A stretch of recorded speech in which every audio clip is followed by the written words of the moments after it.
Hey everybody, Shwazy here, and in today's video, we're going to be doing a quick overview of the all-new 2023 Hyundai Palisade. Now, this particular trim level is the top-of-the-line calligraphy, but a lot of what I discussed today can apply to other trim levels as well. So we're going to start with a tour of the exterior, I'll show you the interior, and then we'll talk about some of the features and specs that you should know if you're considering picking up one of these vehicles. Now, before we get started, I do want to give a huge thank you to the Rocky Mountain Automotive Press for giving us the opportunity to review all of these vehicles. Now, unfortunately, I didn't get all of the vehicles in today's event on camera, but this was an awesome event, and I'm going to put their information down below so you guys can reach out to them if you have any questions. And also a huge thank you to the manufacturers and press vehicles that were out at today's event for giving us the opportunity to sit behind the wheel and really test drive these vehicles. So I don't think this vehicle needs any introduction. This is the 2023 Hyundai Palisade, and if you are lucky enough to own one,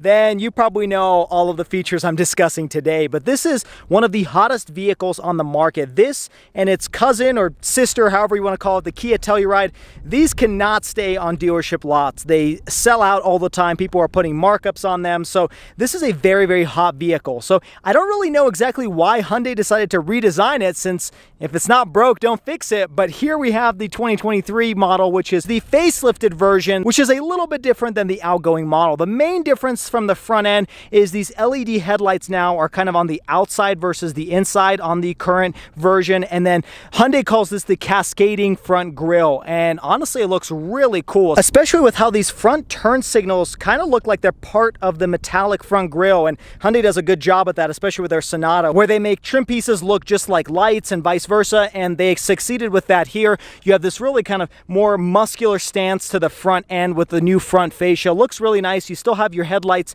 over here down at the bottom. These are your turn signals, and then daytime running lights. Then you have this little part that's also a daytime running light as well, which is a little bit odd, but kind of cool too, because you don't see that very often.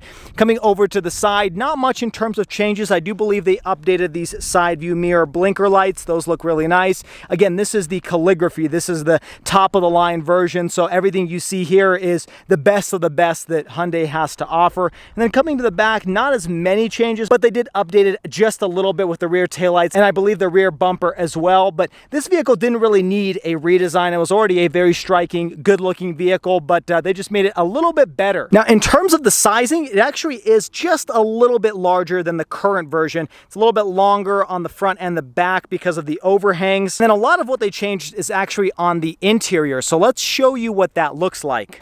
So opening up this vehicle, this is definitely a perfect example of Hyundai and Kia punching above their weight. This interior looks phenomenal. This could easily be a Genesis or even any of the German vehicles. And wait until you hear the price tag on this thing, because I think you'll be shocked. You have this very nice aluminum feel to it. I don't know if this is real aluminum, but it has a nice little texture to it. You've got this leather wrapped armrest, this beautiful speaker grille, something you'd find in like a Mercedes. This is Harman Kardon. This is hard touch plastic, but that's expected for a vehicle of this price point. This is soft touch material all throughout. And then you've got this cool, it's like a piano black, but it almost has like a stripe going through it, several stripes lined across.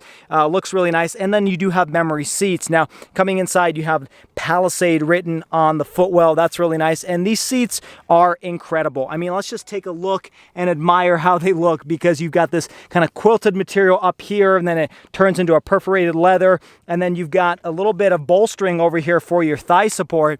Now, coming over into the vehicle, let's step inside and let me show you what that looks like. So standard for the Palisade here in 2023 is this 12.3 inch display. It's all digital and it looks stunning. I really like what they did here. The interior has been updated a little bit. Again, it didn't need much in updates, but it does look better than the outgoing version. An updated steering wheel with this kind of 4-spoke, but it's almost like a 2-spoke design. Very luxurious. You do have kind of a crease going across the steering wheel. Feels really good in the hands, leather wrapped. You've got your cruise control features here. And Hyundai and Kia have a very good semi-autonomous driving system where this thing will actually stay within the lanes and it doesn't pester you too much to keep your hands on the steering wheel. On the left-hand side is your audio controls and your phone. Now, coming over to the left, you'll catch a glimpse of the ambient lighting. Unfortunately, I can't catch this vehicle at night, but it does look really nice. That's an added feature with this facelift. And then you just have your parking brake controls and your tow mode. Now, coming over To the right-hand side, this is the giant 12.3-inch display. Actually, both of these are 12.3 inches. And this is something I've showed on other Kia Hyundai models. They use the same software. It's really snappy, really quick to use, very simple to use too. All your menus are pretty much just on these 3 screens. You don't have to go through a ton of different little menus to figure out exactly what you want. And some of these features are really cool, like passenger talk, where I can say something and you can actually hear it in the 3rd row if you were back there. I hear a little bit of an echo, but it's kind of hard to hear, but it only targets the rear speakers. So lots of fun and unique functionality to this system over here. And if you guys are curious of a more in-depth review of this software, I did a video on a Kia Carnival, which had a similar software to this, and you guys can check out that video. Coming further down, you do have physical controls for some of the quick access buttons. And then down here, you have another display for your climate control, but you still have a physical button for the temperature, but it is a touch screen for the fan speed and whether you're doing AC or where you're pointing the airflow. Over here is your drive modes, which is really nice dial, and I really like how it changes the gauge cluster. If my camera would focus, you know, I like the sport mode looks really nice. It has this cool graphic when it changes to the different drive modes. Looks really nice. Kudos to Hyundai and Kia for doing that. You do have hill descent control here, which is kind of funny because I don't think you'll take this vehicle off-roading. You do have heated ventilated seats, a heated steering wheel. Obviously, if you push this button, you do have a 360 camera, which is amazing. Again, not something you'd really find at this price point or really from this type of manufacturer.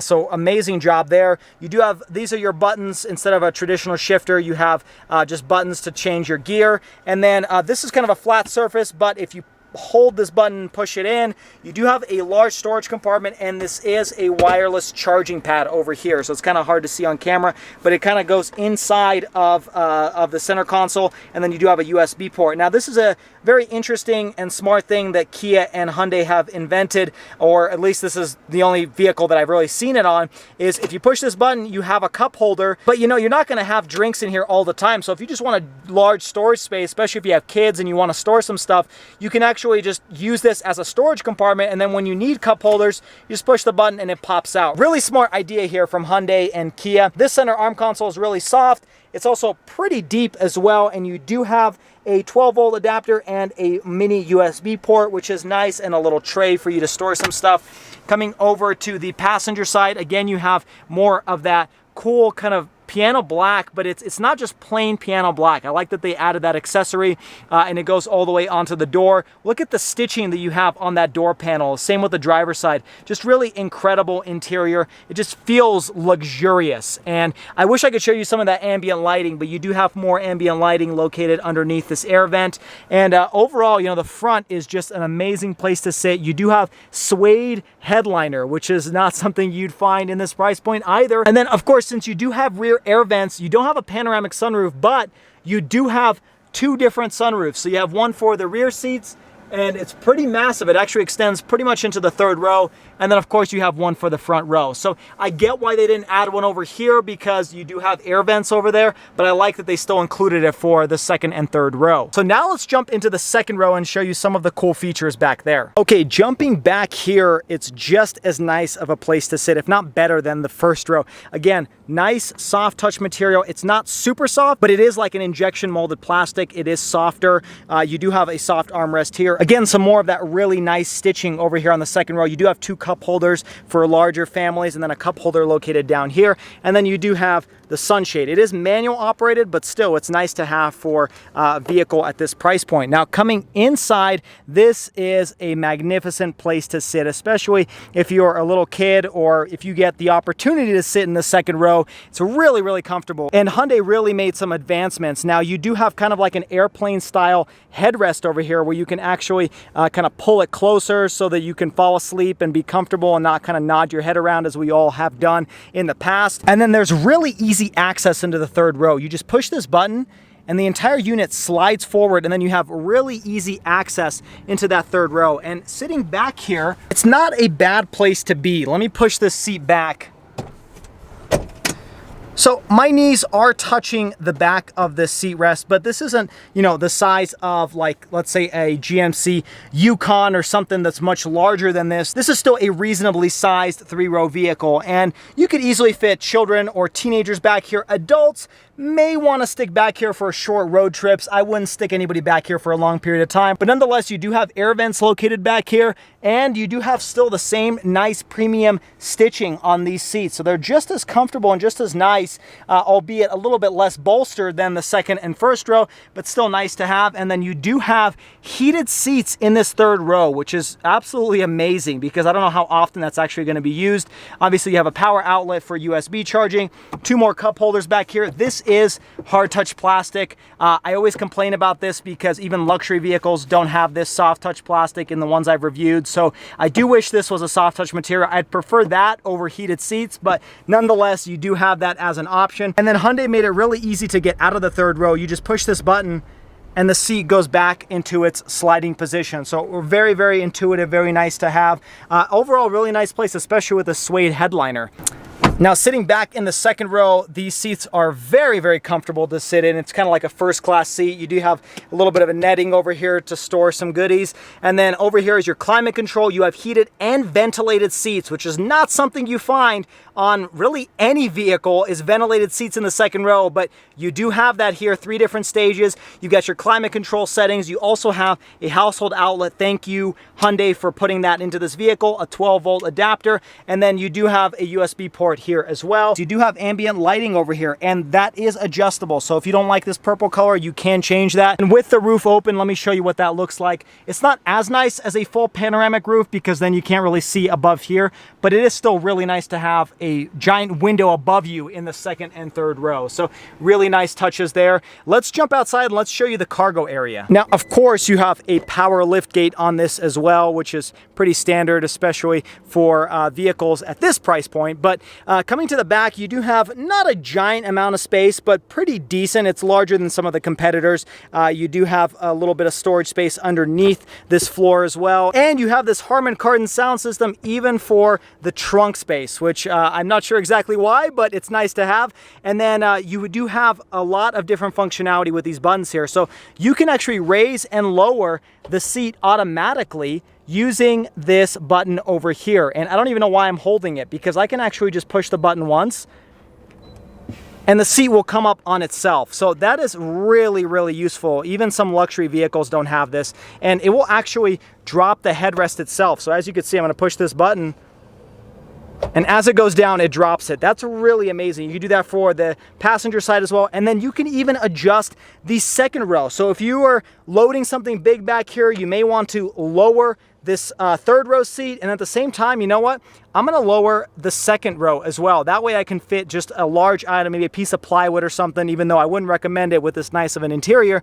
That is amazing because controlling the 2nd row is kind of a whole next level of cool on a 3-row vehicle. So now let's show you another really cool feature about this Hyundai Palisade. So the Hyundai Palisade does come with massaging driver's seat. Now, unfortunately, the passenger seat doesn't have this functionality, but you can drive on a long road trip and still get a massage in your Hyundai Palisade. The next cool feature I wanted to show off is this digital mirror. Now, this isn't brand new for this vehicle, but still nice to have. I believe this is one of the additional options that was added in the 2023 facelift. Now, another incredible feature of this vehicle is Hyundai's Smart Park. Now, you may have seen this in videos, but this is my first time using this feature on a vehicle, and it really is incredible. It's kind of spooky and very James Bond-like. But first off, you gotta lock the car, you gotta turn it on. So you gotta push the remote button.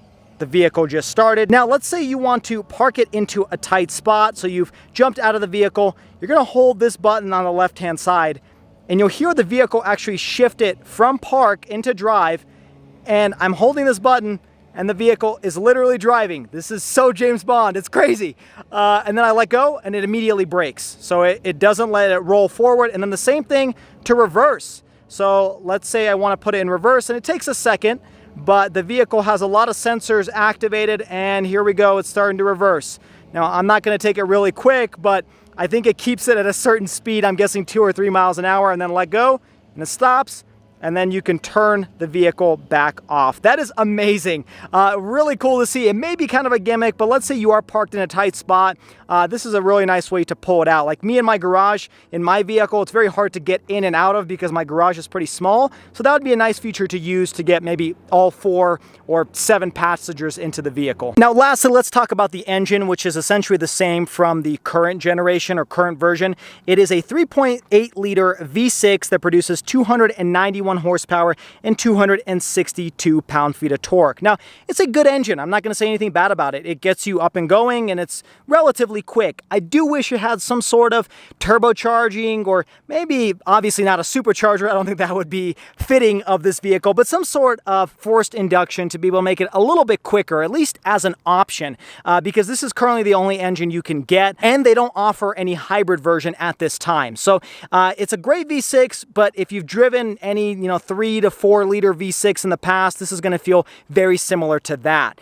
It is all sent to an 8-speed automatic transmission that's designed by Hyundai and Kia, which works really great, and you can get this in either front-wheel drive or all-wheel drive. Now, fuel economy for this vehicle is 19 in the city, 27 on the highway for a combined 22. That's really pretty good for a vehicle of this size with 3 rows. And you can tow upwards of 5,000 pounds with this vehicle. Now, where this vehicle really takes the cake is in terms of value, and I'm going to be talking about pricing. So the 2023 Palisade starts at just shy of $35,000. Really a good price for a 3-row crossover. Now, this particular version, which is the Calligraphy, tops out at just around $53,000. This one in particular is actually just around $51,000. So for less than 55 grand, you get all of these features in a 3-row, essentially luxurious crossover. That to me is where Hyundai really excels, is bringing you an interior and exterior that punches probably 10 to 20 grand above its weight.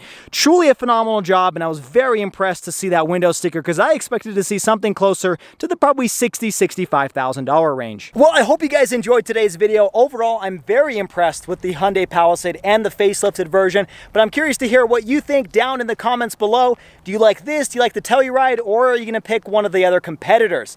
If this is your first time stopping by, make sure you hit that like button and subscribe to the channel for all of the weekly videos. And as always, everybody, I hope you stay schwazy, stay healthy, and have a wonderful day.